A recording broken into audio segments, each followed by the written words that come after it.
Oke, assalamualaikum warahmatullahi wabarakatuh. Di sini saya akan mewakilkan kelompok saya untuk mempresentasikan hasil dari PPT kami dengan materi sequential Markov clustering. Oke, kita lanjut. Sequential Markov clustering merupakan algoritma yang digunakan untuk mengelompokkan menganalisis data sekuensial. Algoritma ini dikembangkan sebagai perluas dari Markov clustering atau MCL yang digunakan untuk menganalisis graf statis.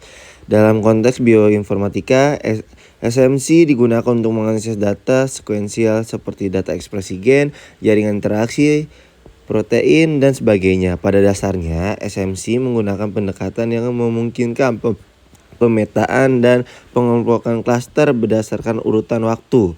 Data sekuensial direpresentasikan sebagai serangkaian graf, di mana setiap graf mempresentasikan keadaan atau snapshot data pada titik waktu tertentu. Tujuan utama dari SMC adalah mengidentifikasi klaster dalam setiap graf dan menganalisis evolusi dan hubungan antara klaster dari waktu ke waktu. Nah, ini kita lanjut ya. Di sini kita ada definisi, mekanisme algoritma, cara kerja, dan contoh kasusnya. Kita lanjut. Untuk pertama adalah definisi. Apa sih definisi? Nah, di sini definisi clustering on sequential pattern adalah suatu proses pengelompokan data di mana data yang dikelompokkan merupakan suatu pola berurut atau feature dalam data yang muncul sebelumnya menentukan probabilitas dari kemunculan fitur berikutnya. Clustering on sequential pattern bisa dilakukan dengan memanfaatkan berbagai jenis metode clustering. Yang salah satunya adalah metode mixture modeling. Memodelkan data dalam bentuk clustering dengan memanfaatkan teori probabilitas dapat dilakukan dengan dua cara, yaitu satu, menganggap data sequence yang ada sebagai model Markov chain, dan kedua, dengan memanfaatkan metode hidden Markov model sebagai model dari data sequence yang ada. Nah, mekanisme algoritma. Nah, di sini mudah beradaptasi dengan memvariasikan satu parameter pengumpulan pada skala yang berbeda dapat ditemukan tanpa perlu menentukan jumlah clustering terlebih dahulu. Algoritma dapat disesuaikan dengan konteks yang berbeda dan masalah beberapa cluster ditangani oleh logika internal yang kuat. Struktur cluster mempengaruhi proses aliran dalam algoritma dan parameter aliran mengendalikan detail jejak cluster. Terukur, proses MCL jarang memiliki batasan yang ketat dan iterasinya jarang dihitung dengan proporsi tertentu. Hal ini memungkinkan algoritma untuk berkembang secara signifikan. Dengan kasus terburuk memiliki kompleks NK pangkat 2, di mana N adalah jumlah node dalam grafik input dan K adalah ambang batas alokasi sumber daya per node. Iterasi dalam proses MCL memiliki struktur yang menyediakan inferensi cluster dan generalisasi batas-batas ke dalam cluster.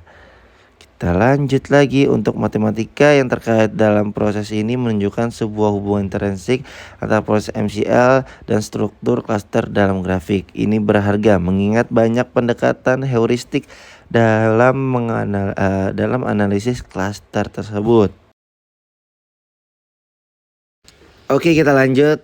Cepat implementasi MCL yang dioptimalkan seperti yang ditemukan di halaman ini harus memiliki kompleksitas buka kurung NK2 tutup kurung, di mana N adalah jumlah node dalam grafik dan K adalah jumlah sumber daya yang dialokasikan per node. Jumlah ini dapat dipilih sangat rendah tanpa mempengaruhi kualitas pengumpulan. Alasannya adalah bahwa MCL sangat banyak menghitung proses lokal dan akibatnya dimungkinkan untuk menerapkan rezim pemangkasan untuk memanfaatkan ini.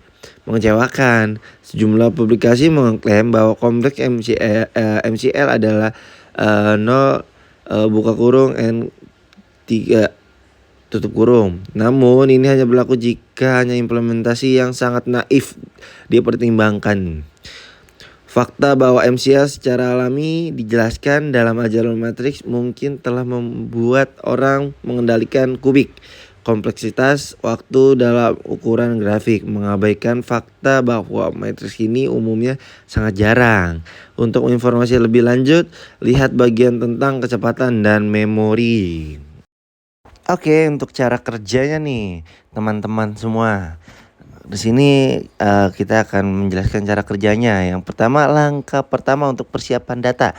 Representasikan data sebagai graf. Setiap simpul dalam graf memiliki entitas atau objek yang ingin dianalisis, dan sisi graf merepresentasikan hubungan antara entitas tersebut. Tentukan bobot atau nilai pada sisi graf. Bobot ini mencerminkan kekuatan atau tingkat koneksi antara dua simpul yang terhubung oleh sisi tersebut. Bobot dapat berupa nilai numerik yang menunjukkan kekuatan hubungan atau dapat diberikan dalam bentuk matriks jarak antara simpul ke simpul. Nah, langkah kedua, inisialisasi matriks probabilitas transfer awal dengan mengisi bobot sisi graf ke dalam matriks ini akan menjadi input untuk algoritma MCL. Oke. Mari kita lanjut untuk langkah ketiga, iterasi menggunakan rantai Markov. Nah, di sini dalam setiap iterasi lakukan ekspansi dan inflasi pada matriks probabilitas transfer.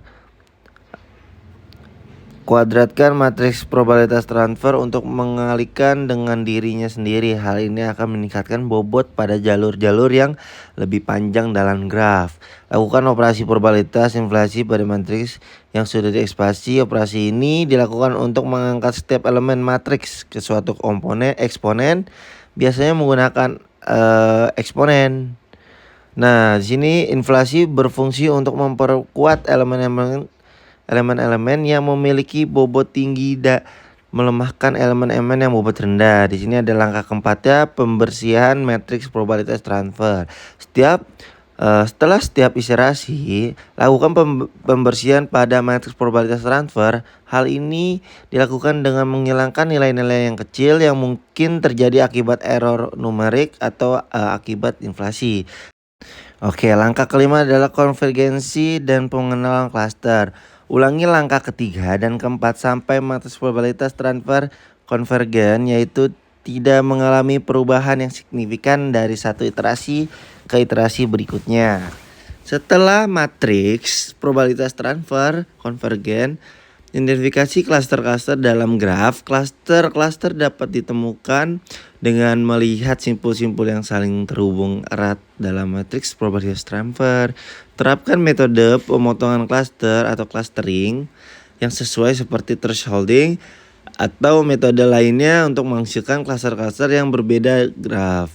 Nah, untuk langkah terakhir adalah analisis dan evaluasi hasil. Nah, jadi setelah kita klaster-klaster diidentifikasi, lakukan analisis lebih lanjut terhadap hasilnya. Nah, ada dapat menganalisis ukuran, komposisi, dan sifat-sifat lain dari klaster-klaster yang ditemukan. Evaluasi hasil klaster dengan menggunakan matriks atau teknik evaluasi yang sesuai. Nah, di sini contoh kasusnya nih. Contoh kasusnya, kasus identifikasi keluarga gen dalam data ekspresi gen. Misalkan Anda memiliki data ekspresi gen yang diperoleh dari percobaan microarray atau sequencing RNA atau SQUEC.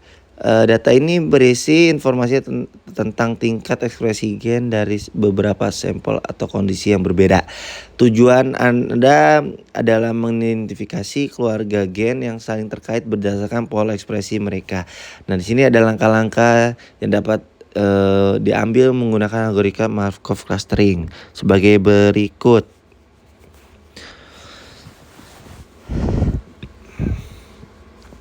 Oke, kita lanjut. Contoh kasusnya yang pertama adalah representasikan data ekspresi gen sebagai graf di mana setiap gen adalah simpul dalam graf. Tentukan kriteria atau metode atau untuk mengukur kesamaan atau keterkaitan ekspresi gen antara gen ke gen. Misalnya dapat menggunakan korelasi Pearson atau Euclidean design. 3. Hitung matriks kesamaan berdasarkan metode yang telah ditentukan. Pada langkah sebelumnya, matriks ini akan menjadi input untuk algoritma MCL. Inisialisasi matriks probabilitas transfer dengan menggunakan matriks kesamaan. Normalisasi matriks kesamaan agar setiap barisnya menjumlahkan ke 1. Lakukan iterasi menggunakan pendekatan rantai Markov dengan langkah-langkah ekspansi dan inflasi pada matriks probabilitas transfer. Setelah beberapa iterasi, matriks probabilitas transfer akan dikonvergen. Lakukan pembersihan pada matriks probabilitas transfer dengan menghilangkan nilai-nilai yang kecil. Normalisasi kembali ke matriks. Terakhir, identifikasi klaster-klaster gen dalam graf dengan menggunakan metode pemotongan klaster yang sesuai, seperti thresholding pada nilai probabilitas transfer atau metode lainnya. Oke, dikit lagi kita selesai. Nah, di sini kita ada analisis dan interpretasikan hasil klasterisasi. Anda dapat memeriksa kelompok-kelompok gen yang terbentuk, melihat pola ekspresi mereka, dan menganalisis fungsi atau jalur biologis yang terkaitan dengan setiap keluarga gen. Nah, evaluasi hasil klasterisasi dengan menggunakan matriks yang sesuai seperti indeks kecocokan internal atau eksternal. Nah, di sini kita mengambil MCR animation-nya di link ini ya. Di sini kita sudah mencantumkan link websitenya, mungkin kalian bisa membacanya di sana. Oke, kita lanjut lagi. Oke, thanks for watching. Mohon maaf ada kesalahan. Wassalamualaikum warahmatullahi wabarakatuh.